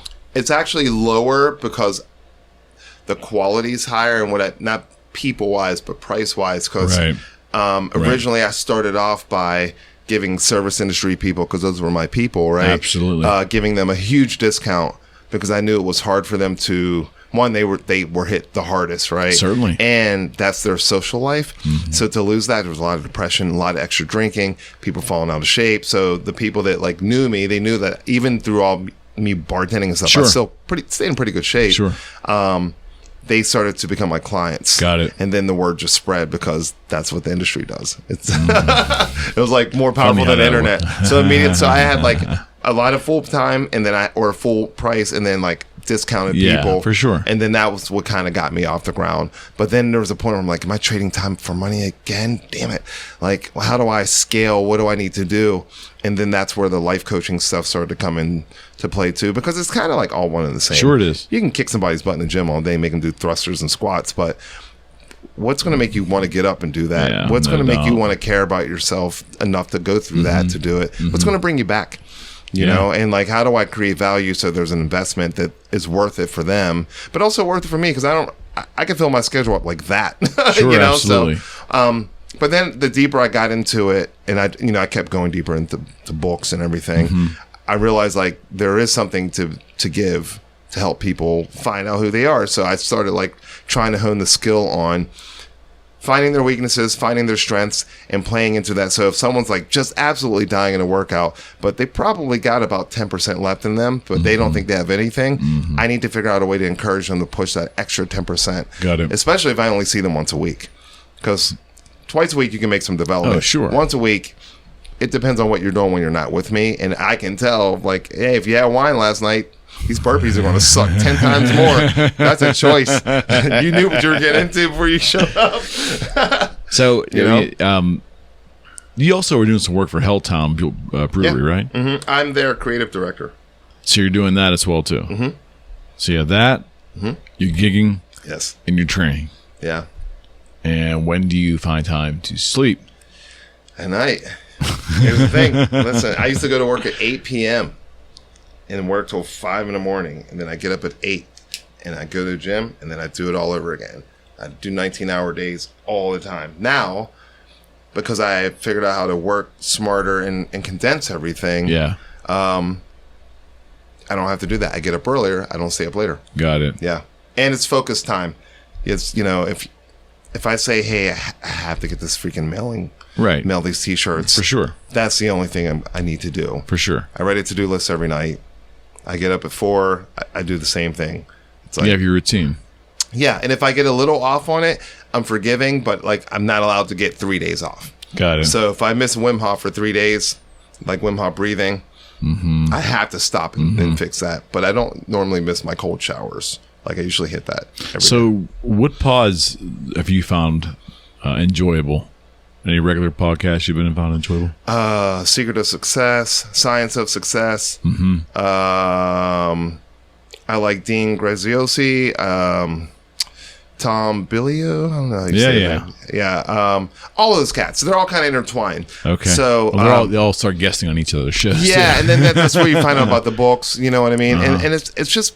Is Goggins on your radar? David Goggins? He is. I don't follow him as far as like if he has a podcast. I don't know that he does. Yeah, but, I don't think he doesn't. But he's been on a lot of their. His book's pretty good. It's a little bit much. I mean, he's over the top, but I take the things from it that make sense for my life. Because not all of it's meant for where you are in your development or for what you're trying to do. Yeah. I don't need to run 90 miles to get to the next point, but I understand what's happening psychologically to do that, and I need that.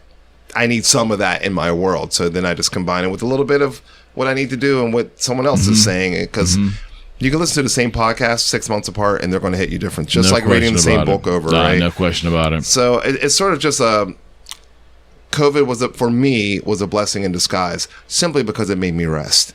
I mean, I was going so hard with working and grinding that I wasn't progressing in music at all. I was playing gigs. I was playing big gigs. I was doing cool things, but it was like the ceiling was there and it was like, oh my God, I could have 10x this, but I was so tied up in the identity of being a bartender, thinking that I needed to work that hard to just support the music. But actually the music was suffering more than anything. Like my health was, my hands were a hot mess. Right, my body's crushed because I'm standing for 12 hours and I'm moving like a lightning speed. Absolutely. So I was visceral in my bartending. Like, all right, I get it. How much can I do in one time? So there's so many positives, like the skills, absolutely, just thinking fast, people skills, the connections, all that stuff. Nothing against that, but. Do you listen to music for 10 hours? Nope. I don't. I love music. I don't listen to it for 10 hours. But you're hearing constant sound for 10 hours at a decibel that is not it's like compounded, right? 100%. Then I'd be at rehearsal, I'd be like a little off, or 100%. my voice is a hot mess because all I've been doing is talking. We used to have a DJ at this one spot, and he was always so loud, and the speakers, like, I'm like, why is it so loud? And you're not even transitioning well, like, you know. So it's like all these little things that my hands don't hurt anymore, my knees don't hurt anymore, my back doesn't hurt anymore. I'm 1,000 times happier, and I make more money doing something that's helping people as compared to getting them trashed all the time. Exactly. What do you think? What do you think is the major problem right now? Why is it can we blame it on COVID, or was our eating and lifestyle habits bad before COVID? They're just worse now. It was bad before. The only reason that got worse is because you had time to make it worse. Right? The habit was already there. It's not like we just all of a sudden started eating junk food.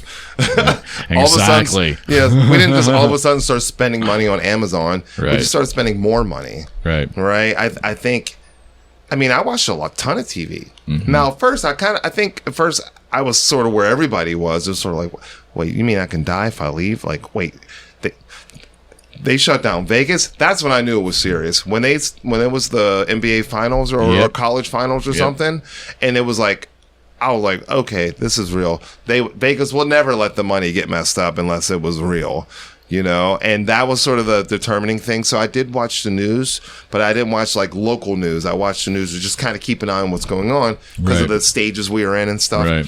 And I remember having my guitar, like I have guitars all over the place, and I wasn't really playing. Because I was working all the time. I was just tired, you know? I played when I had to, but I wasn't playing because I loved it. And I felt so guilty. And I'm like watching stuff. I even watched Tiger King, for crying out loud. There was enough time Everybody watched Tiger King. Everybody watched everything. Because, you know, all of a sudden 24 hours in your own house. Like, wait, you know, when's the last time you did that? And I remember in order to snap out of that, I would only watch music documentaries and like history documentaries and stuff like that. And I had to keep my guitar on the couch. And then over time, I started watching less and less TV and started playing guitar more. And then I was recording every day. And I realized that I was like feeling lazy. And then I had to schedule my day out. I'm like, I'm never going to get this time back. Got it. So I scheduled my day as if I were a college student. So it would be like, wake up, you know, I alphabetized my vinyl. That took like almost a month.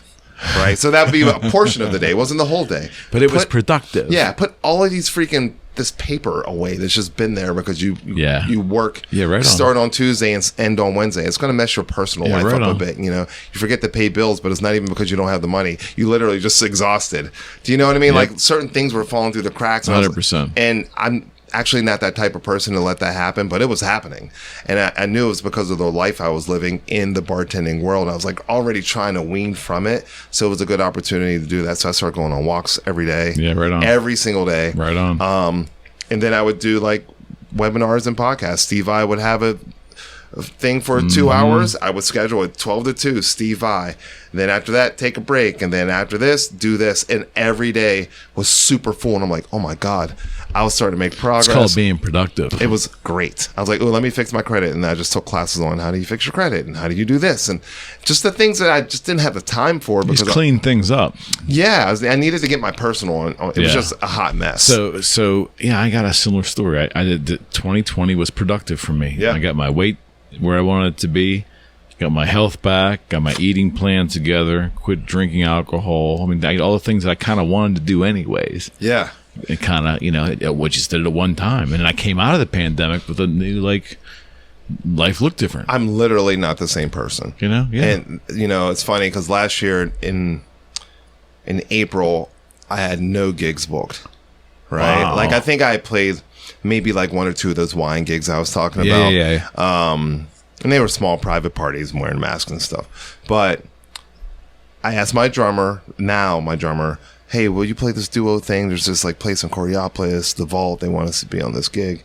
He's like, sure. From May 5th to December, I played 100 gigs last year. It's the most I had ever played. And everyone was like, yo, how did you do that? I'm like, I don't know. I leaned into everything and it was all that progress from the personal development. 100%, right. And then, you know, people are like, how are you going to top that? I'm like, I'm not trying to top that because that's me trying to beat my old self. I'm trying to find my new self. Right on. I'm not chasing gigs. And now I'm at like 119 booked. I've already played 62 this year. And that's just local. You know, taking it to the next Right where on. I'm really trying to go. And they're Right like, on. well, why are you doing that? I'm like, so I can get better. That was it.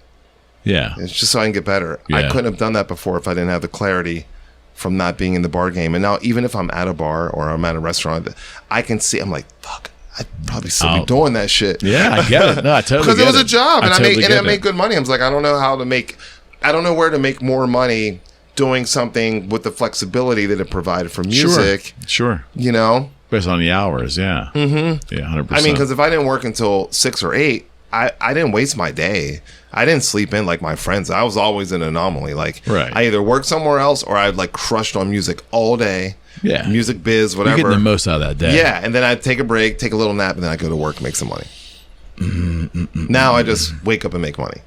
That's what we all should be doing. You know, my first client was 5:30 this morning. Second one was 8. Right on. I took a break in between them. I did business. I did work. Did all my social media work. Went back, trained. Had this nice gap. Got some housework, like shopping stuff done, and just did more work. And then I went out to the studio. Yeah. Trained a third client. Went to the studio. But it's all things that you love, and it's on your Yeah. own terms, right? Yeah, and and that's then- it's hard to convey that to people though that they're stuck. Well, they feel they're stuck. And you also don't want to make people feel bad Never. because you can inadvertently make them feel bad because you might be doing something they want to do, but they don't know how you're doing it, and then you seem like more fortunate than them. Yeah. So you know what I mean? Yeah. Like I try to like always say, well, you could do this too. Let me just tell you how Yeah. you can do it. Yeah, Not for like sure. do it this way, but like here's some things that might help. Open that up. You don't, because it's not all full throttle. It's not like you wake up and No. you're able to have all this stuff. Think about all the living you had to do to change your situation that you're able to do a podcast. 100%. You know what I mean? It's just everything builds. I guess that's why I tell my son, like, everything builds. So when you see your father do this or do this or do this, it just didn't happen overnight. Yeah. But it's hard, especially for the youth. It's hard Yeah. to get them to see that because they're living in an Instagram world where everything is like there and they want what they see. Yeah. They don't understand. It takes a process to get there. Have you heard of that? I think it's the Stanford marshmallow experiment. No. It's this is way back in the day. It might be a different institution, but there's a marshmallow experiment where they put like I think it was like 20 plus kids. It's like it was actually like a ton of kids in a room with marshmallow, and they're like, "Hey, you can have this marshmallow. We're going to leave the room, but you can't have it until we get back. But if you don't eat it before I come back, you can have 2." And so then they film the kids and they do the study, and like kids are like, poking at the marshmallow and freaking out, like biting their nails, and some are biting the bottom and hide. And then fast forward 20 years, all the kids who waited to get the second marshmallow were all highly more successful. Delayed gratification. Right. And so I was like trying to tell my son about this because he's like right on the cusp of all of that. He got to see the old school, and I was a single parent at 18. So he's seen he's like, Dad, you're kind of like on some stuff now, but he's seen, I used to live in Mooncrest, you know, right on. I used to walk Thorn Run Road with my kid on my shoulders. Yeah, right on. And that's why I was saying about the nostalgia of being out here. I'm Sure. like, whoa, like, holy crap, how did that go to here? And those were things you're like, You did that. yeah, but it wasn't fast. No, it wasn't fast, and that's the thing that is. I mean, because all youth is impatient, right? Yeah. We were impatient. It's just it's a different kind of impatience now. Wouldn't you agree? Because they give you it. Do you know what I mean? Like before you like wanted it and you kind of craved it. Now they're just like here. So you're like, oh well, this is how everything should be. And I think it's really misleading. And I think that's part of why depression's so high and stuff like that. All that comparison. Could you imagine being a high school kid? Oh my God, I would not trade my terrible experience for the internet world at all. No way. I feel the same way. I've said it on this show many, many times. I'm perfectly fine.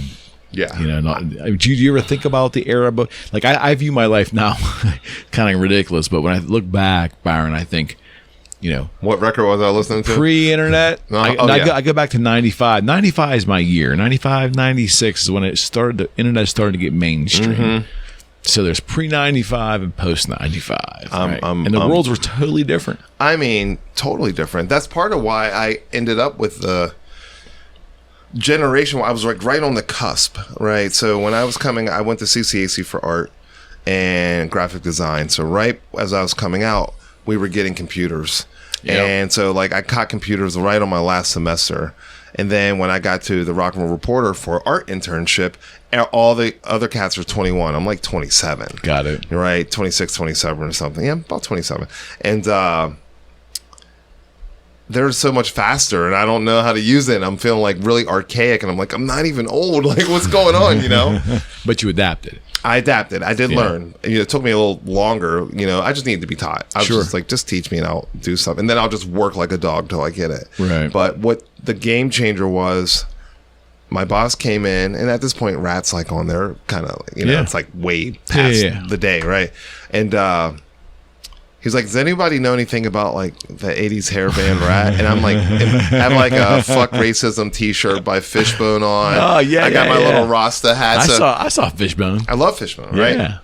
Major influence. And I was like, I do Super Shot. I'm like, I do. And they're like, the whole room. I'm like the only black kid, and they're like, ha! The whole room busts out laughing. I was like, oh. He's like, you do? I was like, I do. And he pulled me in his office. This is a true story. He pulls me in the office. That is great. And he's like, what do you know about Ratt? And I was like, DeMartini, and then blah, blah, blah. And then his uncle says, and then in the round and round video, and he was like, hold on, what else do you know? And I was like, about what? And I was just like this encyclopedia of like music stuff. And they're like, have you ever written? I was like, well, I write CD reviews for fun. They're like, okay, nerd. All right. And so I brought in some of the reviews that just for myself. Yeah. And they're like, well, you got to tighten your writing up and stuff. And then I did. I worked on it. And then Ratt was here. Very cool. And that was my interview, and it was in person. Where was it at? It was the Vista Hotel downtown. Yeah, I remember the Vista. And I had to interview. Who in the band did you interview? Stephen Piercy and Warren DeMartini. And Warren D. I had to go up to their hotel room. And How I was that? Scared shitless. And I was like, and the door was kind of cracked. I'm like, it's Byron from Rock and Roll. They're like, come on in. And I like walk in, and like everything just kind of like froze. It like went Matrix, because these were the dudes that like I get it. I air guitared on. I get it. These were like, I knew their stuff heavy. Yeah. Like way heavier than they probably were like, for real? Okay, all right. At first, by the end of it, they're like rolling joints on my record from when I was 13, 14, 15, talking about Stone Temple Pilots, and like not in a good way, right? Just because that era kind of messed kind up. of Scott's an asshole. Yeah, like all that stuff, right? And he was. And God rest his soul. Yeah, but it was more. It wasn't necessarily him. It was just what that genre did to their stuff. Yeah. So there's that. It was a meal ticket. Yeah, it was that post like bitterness, And his hair band had a rough time. Yeah. Winger. Right? And so I'm like sitting there, and all I kept thinking is like, no one's going to believe this is happening. Yeah. And it was a great interview, and that's what got me. Very cool. That's what got me into the music business. No shit. Mm-hmm. Yeah. Well, I didn't even have a band yet. Wow. Yeah. I have Ratt on my keychain. That's how serious this is. Yeah, man. Like, I just watched some stuff on them. I just watched an interview with Piercy. I mean, I don't even. There's different incarnations of that band, aren't there? Yeah. I mean, and Blotter's from Pittsburgh originally. The drummer, isn't he? Yeah. Is that right? Wasn't it out this way? Was it kind of moonish? I don't know. I have to dig in. I did not know that. I know. And Crosby died, right? Yeah. Robin, the original, the blonde guitar player, right? AIDS. Wow. Yeah, I knew he passed. I didn't know what it was from, but I saw them. They headlined in this town in '85, and Bon Jovi opened for them. The next year, everything flipped, of course. Bon Jovi got huge. But Bon Jovi blew them off the stage that night. I bet they did. Yeah, they were hungry. I mean, Ratt was heavy. I mean, but there was a thinness to Ratt. Like, it shouldn't be though. Yeah. Why is that though? Is it Warren's tone? No, I think it was just like lack of a heavy rhythm. I think the songs were like certain songs translated really well live, and other ones like talk about processing. Yeah. You couldn't tell if they were playing tube amps or a transistor. You would have no way of knowing. Yeah. It was so heavily processed. Yeah. It was a good tone because it was it built off of Randy's tone a little bit. I loved it. Like what that was. Crunchy. Yeah, there was just something cool about it, and it was like fun. And you think it's kind of a one-trick pony though? I mean, 4 or 5 songs in, you're like, okay, can you do something different now? Yeah, But I mean, that whole genre kind of was built off of that a little bit. Pretty much. You know what I mean? Like there wasn't going to be too much longevity and legs under that for what it was. Yeah, but isn't it interesting? Like I get it, but then you listen to the Guns N' Roses, and Slash is a whole nother animal. His tone is his playing and tone was a whole different thing.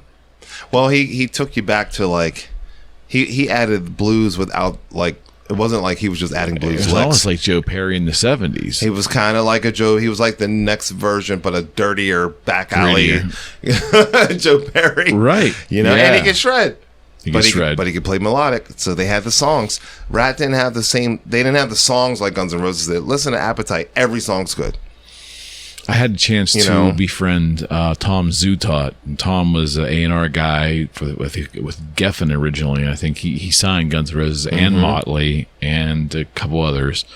But he was in on a lot of the production and the engineering for Lose Your Illusion 1 and 2. And just the stories, the things I heard was just unbelievable. Like, I mean, if the true story of that band is ever put out there, it's going to be. They were crazy. It's going to be something.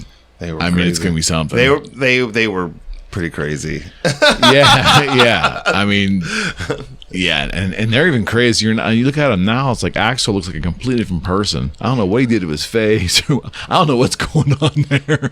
He doesn't look like a human being. He's like an alien or something. I don't know what's going on there. And it's not the same. I mean, it can't be the same because the world's not the same. I get it. Yeah, like, the world's different for sure. So sometimes it's like things are caught in time.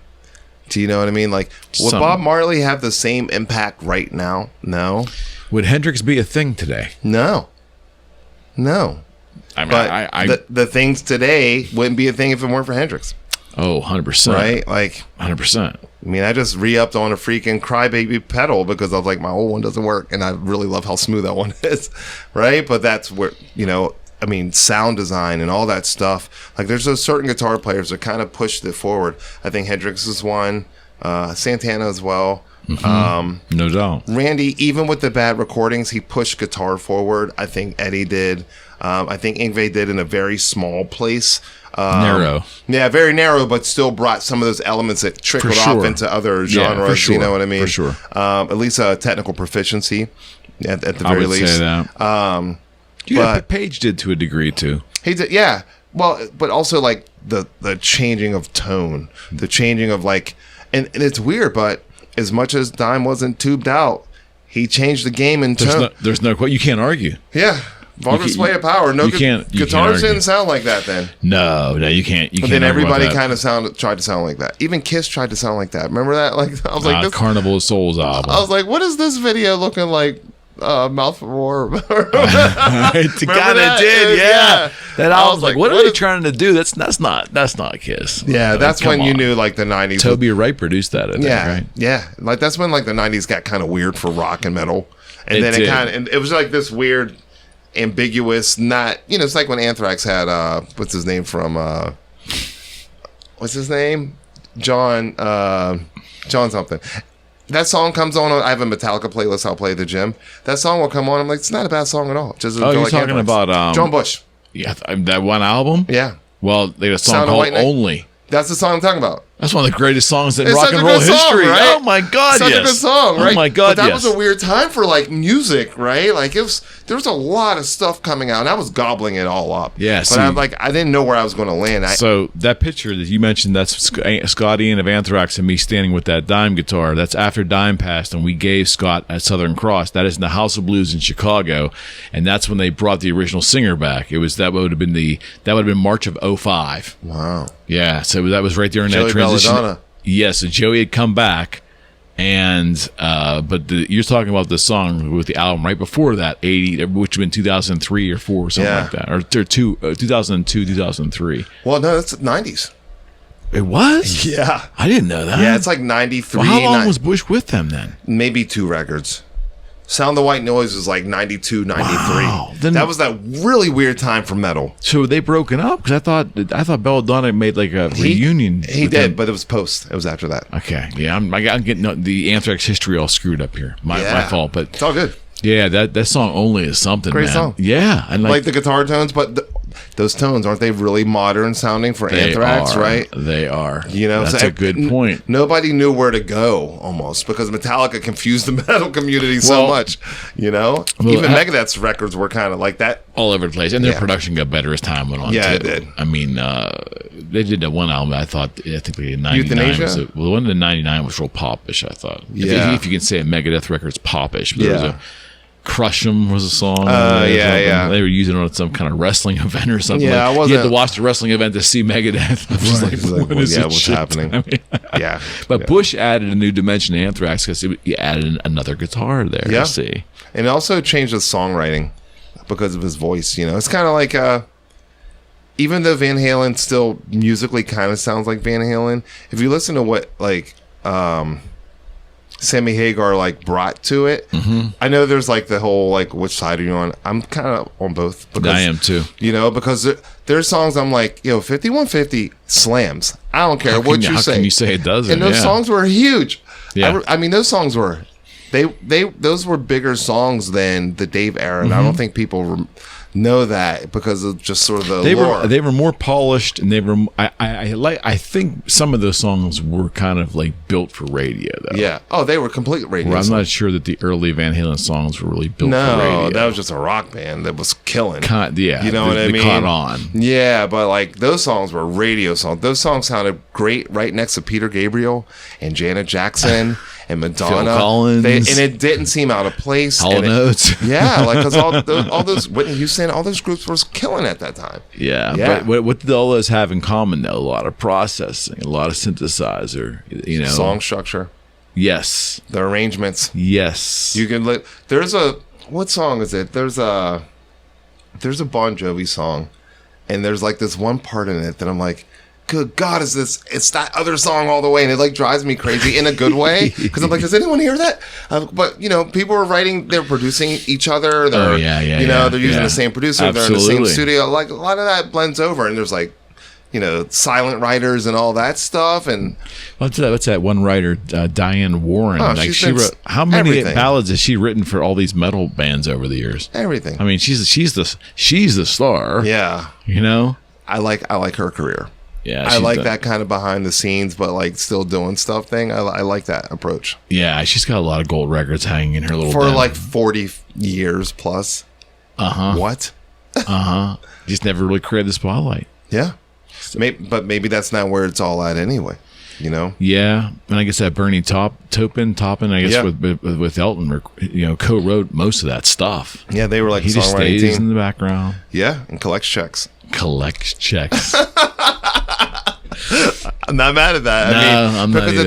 If that's your strong suit, 100%, lean into the strength. You know, like let somebody else do the other thing. But it depends on what you want. You know, it's true. I already know how to be popular. Fame just seems terrifying to me. I want to be able to go buy like a Swiffer replacement without being bothered, you know, so I can fix my floors up, you know. Yeah, but privacy, I think, becomes. I think that's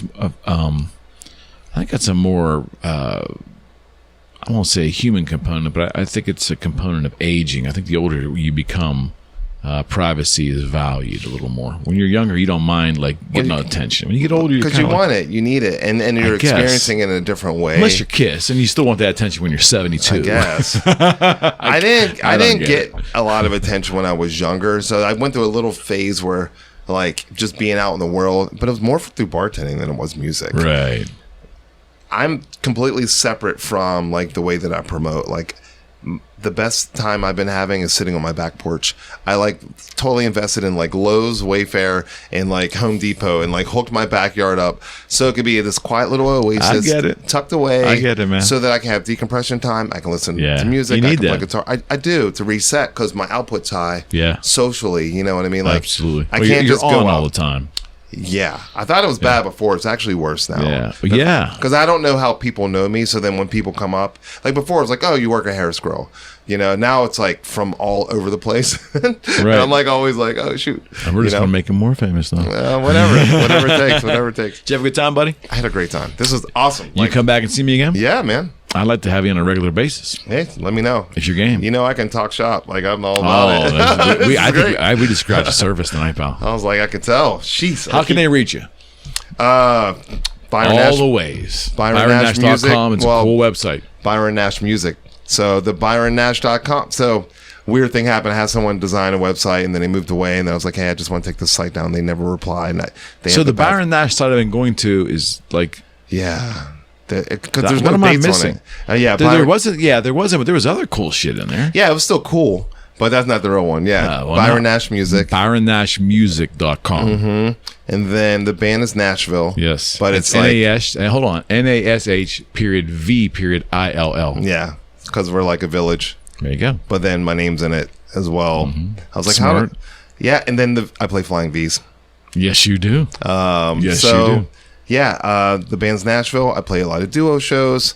Facebook, Byron Nash Guitarist, and then Instagram is Byron_Nash412. There's some amazing YouTube videos out there. He won't say it, but I'll say there's some amazing YouTube. I'm about to drop a whole line of videos. Content out there. I have a ton of content filmed already, so we're just strategically, I'm going to drop them as we're releasing this single, and then Your band's high energy, man.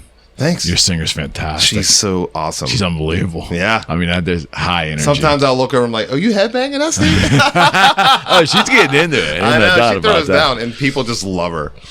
Dude, come back and see me for sure. Thank you so much. I got some other ideas I'll talk to you about. All right. All right. Friends, Byron Nash, we're out.